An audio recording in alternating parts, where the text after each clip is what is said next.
Mon ami d'enfance, Carter, a déménagé avec sa famille dans une ville très isolée du Michigan. Mais nous sommes toujours restés en contact. Sa famille est très campagnarde. Franchement, plutôt plouc. Donc leur arrivée là-bas n'était pas une surprise. Ils m'ont toujours traité comme l'un des leurs et je suis toujours le bienvenu.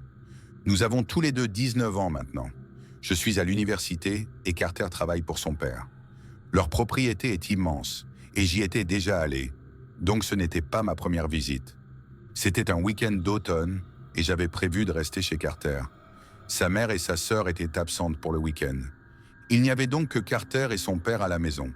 Le trajet dure environ 4 heures et demie, principalement à travers des terres agricoles et des champs. Pour arriver chez eux, il faut quitter la route principale pour emprunter une allée de gravier de 90 mètres.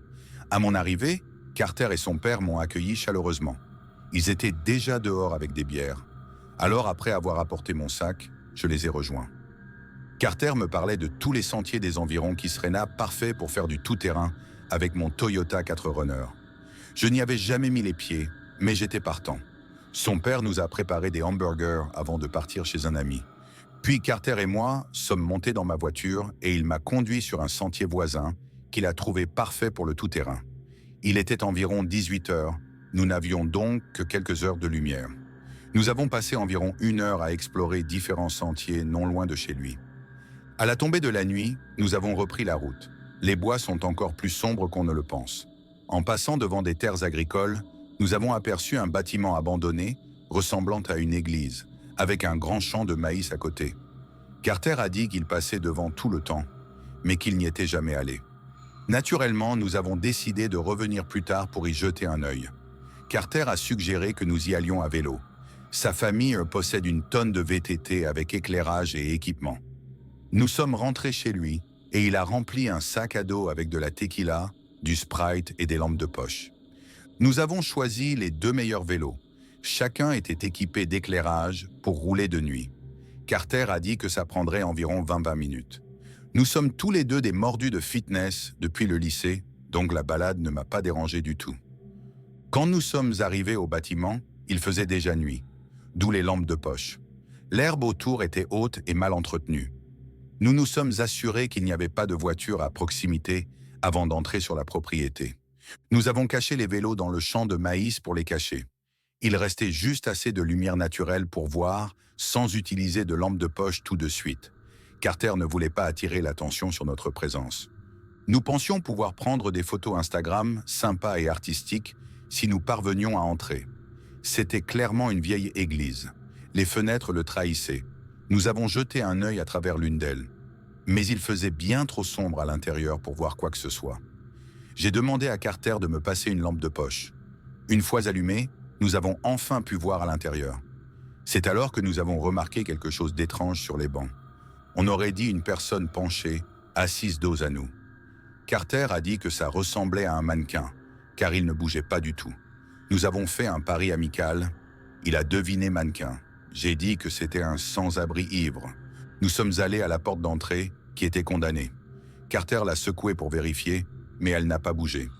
Il a affirmé que cela prouvait que c'était un mannequin. Personne n'avait pu entrer. J'ai dit « Attendez, regardons les autres fenêtres pour mieux voir. » Nous avons marché jusqu'au côté de l'église, où nous pouvions voir ce que nous voyions. Mais quand j'ai rallumé la lampe de poche, ce qui était sur ce banc plus tôt avait disparu. J'ai dit à Carter qu'il me devait de l'argent. J'avais techniquement raison, même si c'était super flippant. Il a demandé où la personne avait bien pu aller. J'ai balayé la lumière jusqu'à ce que nous la voyions tous les deux en même temps et j'ai sursauté. Un homme se tenait juste à gauche de la fenêtre, à l'intérieur, et nous regardait droit dans les yeux. Il ne ressemblait à aucun sans-abri que j'ai jamais vu. Nous avons filé droit vers le champ de maïs. Nous cherchions désespérément à localiser les vélos, mais il faisait trop sombre pour voir quoi que ce soit. Nous avons évité d'utiliser nos lampes de poche pour ne pas révéler notre position. Soudain, nous avons entendu un grand claquement provenant de l'église. On aurait dit une porte. Carter m'a dit de rester silencieux. Il a dit avoir entendu du mouvement dans le champ de maïs, comme quelqu'un qui effleurait les tiges. Puis tout s'est arrêté, un silence complet. Il n'y avait même pas une brise. Le maïs est donc resté parfaitement immobile. Nous nous sommes accroupis et sommes restés immobiles, trop effrayés pour bouger. Nous sommes restés ainsi pendant au moins 1 minute, jusqu'à ce que Carter chuchote, nous demandant dans quelle direction nous avions laissé les vélos. C'est alors que nous avons entendu le maïs bouger, à quelques mètres de nous. Quelqu'un courait clairement droit sur nous. J'ai crié « Allez !» et nous avons tous les deux sprinté à travers le maïs, les tiges nous frappant au visage alors que nous avancions. Finalement, nous avons fait irruption à découvert et avons couru vers la route. Qui que ce soit, il ne nous suivait plus. Carter a immédiatement appelé son père et il est venu nous chercher. Il n'était pas fâché contre l'alcool ou l'intrusion. Ce n'étaient pas des choses qui le mettaient habituellement en colère. Il était surtout agacé par les vélos, même s'il a admis que nous avions bien fait de les laisser pour nous enfuir. Le lendemain, il nous a ramenés à l'église, son arme à la main. Nous avons fouillé le maïs jusqu'à ce que nous trouvions les vélos et les avons jetés dans la benne de son camion. Juste au moment de partir, nous avons regardé vers l'église et avons vu quelqu'un debout à l'une des fenêtres. Ce devait être la même personne. Voyant notre regard fixe, ils se sont lentement retournés et se sont éloignés de la fenêtre. Le père de Carter n'a pas hésité une seconde. Il a dit qu'il fallait qu'on file. Et venant de lui, quelqu'un qui ne se laisse pas facilement perturber, c'était vraiment significatif. Après ça, nous sommes allés dans un restaurant de barbecue, avons commandé une tonne de nourriture et avons bu quelques verres. Plus tard, le père de Carter a signalé la situation aux autorités locales, les informant que quelqu'un vivait probablement dans ce bâtiment abandonné. Nous nous sommes sentis mieux de savoir que nous avions au moins fait quelque chose. Néanmoins, on se demande si cet homme se cache toujours là-dedans et qui il était vraiment. Je vis dans une ferme avec mon frère et sa femme. Nous nous partageons les tâches pendant la haute saison, mais hors saison, ils ont tendance à beaucoup voyager. Ma fiancée est décédée il y a quelques années et je n'ai pas vraiment eu de rendez-vous depuis. Je suis souvent seul et les mois calmes peuvent être difficiles pour moi. Cela s'est passé début octobre, juste avant notre dernière récolte. Mon frère Joe et sa femme étaient absents pendant quelques jours. Bien sûr, quelque chose d'étrange se produisait pendant que j'étais seul ici. C'était une soirée comme les autres. J'avais encore les fenêtres ouvertes pour profiter de la fraîcheur d'octobre. Puis j'ai soudain entendu un cri dehors. C'était une voix féminine, aiguë et à glacer le sang. Je n'arrivais pas à savoir s'il s'agissait d'une adolescente ou d'une femme adulte. Je me suis levé d'un bond de mon fauteuil et me suis précipité dans la chambre pour récupérer mon fusil dans le coffre. Dehors, l'air était frais. Je me suis arrêté sur le porche, tendant l'oreille. Puis le cri a retenti, cette fois depuis le champ de maïs. J'ai tiré un coup de semonce en l'air. Je n'avais aucune idée de ce qui se passait. Quelqu'un avait peut-être besoin d'aide. Ou peut-être s'agissait-il simplement de jeunes du quartier qui faisaient les imbéciles. Après le coup de feu, j'ai entendu une femme crier, puis le silence complet. J'ai crié, mais seul le vent a répondu. J'ai allumé toutes les lumières extérieures et attrapé mon téléphone, composant le 911 tout en marchant vers le champ de maïs, appelant à nouveau. J'ai expliqué ce que j'avais entendu au répartiteur et peu après, 4 policiers sont arrivés. Nous avons tous traversé le champ, lampe de poche scrutant la zone, criant au cas où quelqu'un aurait des ennuis. Je pensais qu'un appel à l'aide serait pris au sérieux. Mais nous n'avons trouvé personne. L'un des agents m'a dit de rappeler si j'entendais quelque chose et qu'ils seraient dans les environs. Puis ils sont tous partis. Avant de rentrer, j'ai jeté un dernier coup d'œil au champ. J'ai fermé la porte et éteint les lumières. Il n'y a pas grand-chose à faire pour les enfants du coin, alors j'ai pensé que c'était peut-être des ados qui essayaient juste de faire flipper quelqu'un. J'ai regardé la télé pendant environ 1 heure, puis je suis monté me coucher. J'ai pris de la mélatonine, car je suis insomniaque depuis toujours. Normalement, c'est une malédiction, mais peut-être pas cette fois. Au bout d'1 heure environ, j'ai entendu des pas et des bruits sourds en bas. C'est là que j'ai réalisé que je ne fermais jamais les fenêtres. Dans cette maison, on entend tout. Les murs sont fins et le plancher craque. J'ai attrapé mon téléphone et j'ai appelé mon frère. Il a répondu et j'ai murmuré pour lui demander s'il était là. Il a dit non. À cet instant, tous mes poils se sont dressés. J'étais en mode combat ou fuite. J'ai dit à Joe qu'il y avait quelqu'un dans la maison et qu'il appelait la police. Il accepta sans hésiter et raccrocha. Il parviendrait à joindre le même dépêche, puisqu'il était à quelques villes de là. Je me dirigeais discrètement vers le coffre-fort et récupérais mon fusil. Je suis sûr d'avoir fait un peu de bruit. C'était inévitable. J'entendis encore du mouvement en bas. Il y avait certainement quelqu'un à l'intérieur. Je me faufilai jusqu'à la porte de la chambre et l'entr'ouvris. Du haut de l'escalier, j'entendais encore le vent souffler par les fenêtres ouvertes en contrebas. J'étais à cran. Je commençais à descendre lentement, une marche à la fois, en faisant de mon mieux pour rester silencieux. Mais je ne réussis à descendre que quelques marches, avant d'entendre des pas sur le parquet en contrebas, se rapprochant de l'escalier, puis une silhouette grande et mince apparut au pied de l'escalier. J'armai mon fusil et le prévins de ne pas bouger. Il ne m'écouta pas. Au lieu de cela, il disparut calmement, et j'entendis ses pas s'accélérer et se transformer en une course à travers le salon, suivi du bruit de la porte de derrière qui s'ouvrait. Je lui criai d'arrêter et le poursuivis un instant, mais une fois sorti, je verrouillai rapidement la porte et appelai mon frère. Il me dit que la police était déjà en route. Je m'assurai que toutes les fenêtres du rez-de-chaussée étaient verrouillées et attendis le retour des policiers. C'était la même équipe que tout à l'heure. Cette fois, ils effectuèrent une fouille complète de la propriété, toutes les lumières extérieures allumées.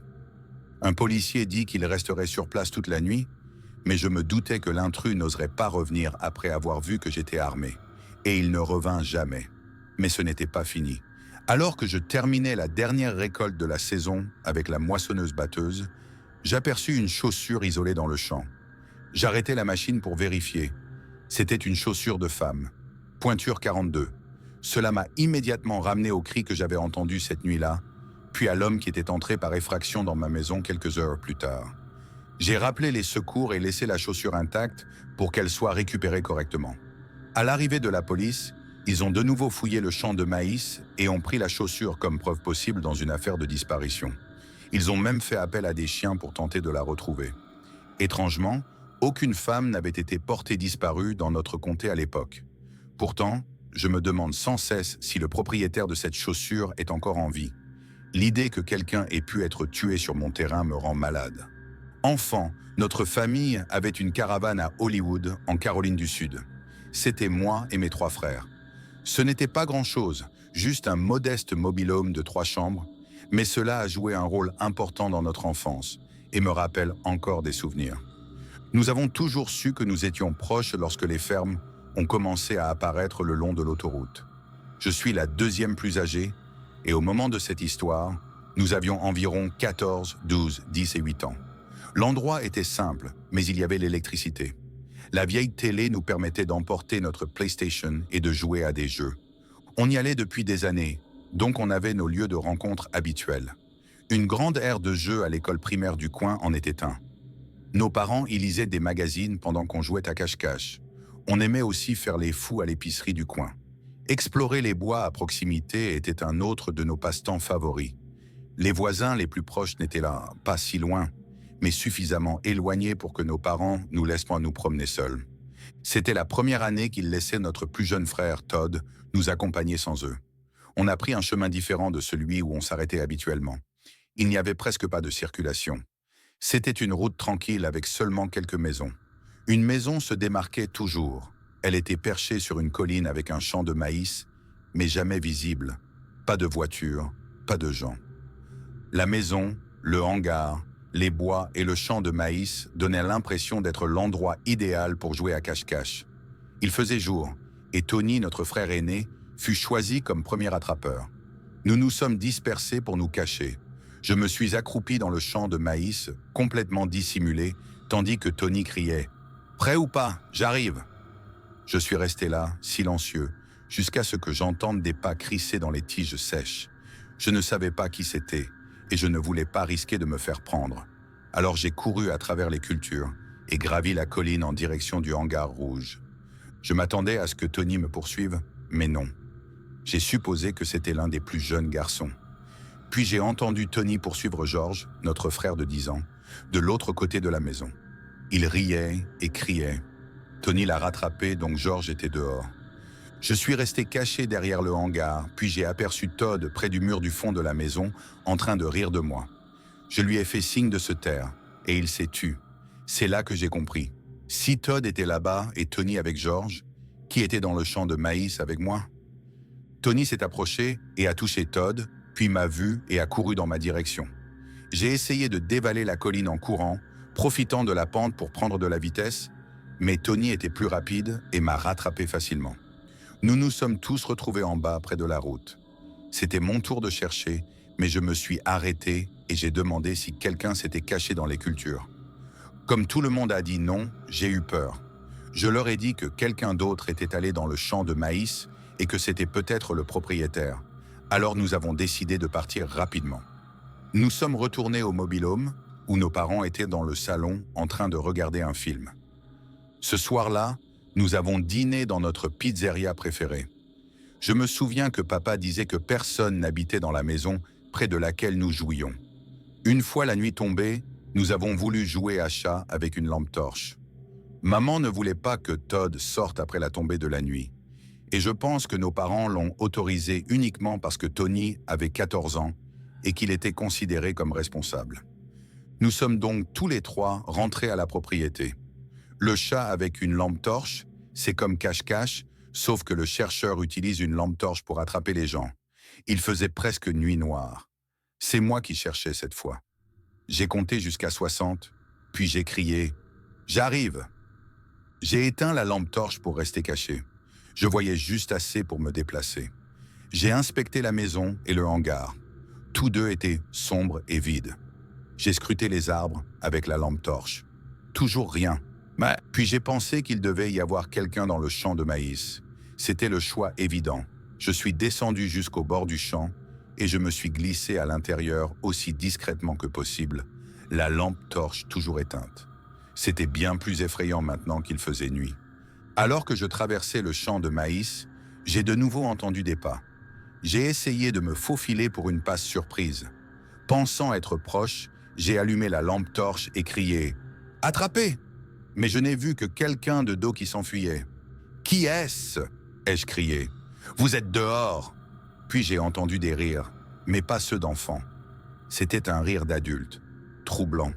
Je me suis figé et j'ai braqué la lampe torche autour de moi, essayant d'en localiser la source. Puis j'ai entendu « Joue avec vous !» et j'ai vu un visage apparaître à travers les tiges. Il était déformé, difforme, peut-être un masque, peut-être pas. Je me suis précipité hors du champ de maïs, criant à mes frères de courir. Ils ont répondu, dévalant la pente, leur lampe torche allumée. Je leur ai crié de continuer et nous avons couru vers notre propriété, essoufflés. Je leur ai dit que j'avais vu un type étrange et difforme dans le champ de maïs. C'était sûrement celui que j'avais entendu plus tôt. Leur visage en disait long. Ils m'ont cru. Quand j'en ai parlé à nos parents, ils ont eu l'air perplexes. Papa ne savait pas trop quoi dire, mais maman a immédiatement dit qu'on n'avait plus le droit de sortir de la propriété après la tombée de la nuit. Je n'ai pas protesté. Je n'ai pas pu dormir cette nuit-là, imaginant ce type dehors, observant par les fenêtres. Tout le monde était visiblement perturbé, et ils savaient que je n'inventais rien. Nous ne sommes jamais retournés dans cette maison. Heureusement, elle n'était pas très proche de chez nous. Quelques années plus tard, ma famille a vendu la maison.